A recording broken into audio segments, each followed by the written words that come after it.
நீங்க எதிர்கட்சியா இருக்கும் போது 8 வழிச்சாலையை எதிர்த்தீங்க, அந்த காட்டுப்பள்ளி துறைமுகத்தை எடுத்தீங்க. அதே தானே இங்கேயும் அதே நிலைப்பாடு தானே இங்கே எடுக்கணும். எதிர்கட்சியா இருக்கும் போது விவசாயிகளுக்கு ஆதரவு, ஆளுங்கட்சியா இருக்கும் போது விவசாயிகளுக்கு எதிர்ப்பா? எனக்கு புரியலையே. உங்க நாடகத்தெல்லாம் பார்த்துக்கிட்டு மக்கள் சும்மா இருக்க மாட்டாங்க. நீங்க உங்களோட வசதிக்காக அவங்களோட நிக்கிறதும் அவங்களோட நிக்காம இருக்கிறதும், நாடகம் ஆடுறதும் நாடகம் ஆடாம இருக்கிறதும், அது சரி.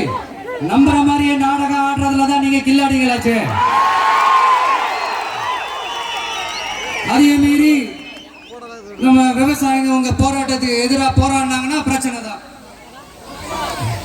அதனால இனிமேல் உங்க நாடகத்தை பார்த்துக்கிட்டு மக்கள் சும்மா இருக்க மாட்டாங்க. உங்களோட இந்த விமான நிலையத்துக்காக நீங்க ஆய்வு செஞ்ச இடத்தை மறு ஆய்வு செய்யணும்னு ஒன்றிய அரசுக்கும் மாநில அரசுக்கும் நான் கேட்டுக்கிறேன்.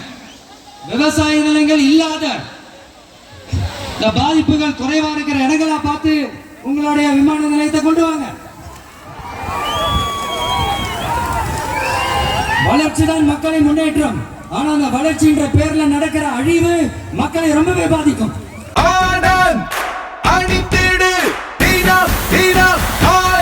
ஆனந்த் ஒரு சுகமான உள்ளாடை.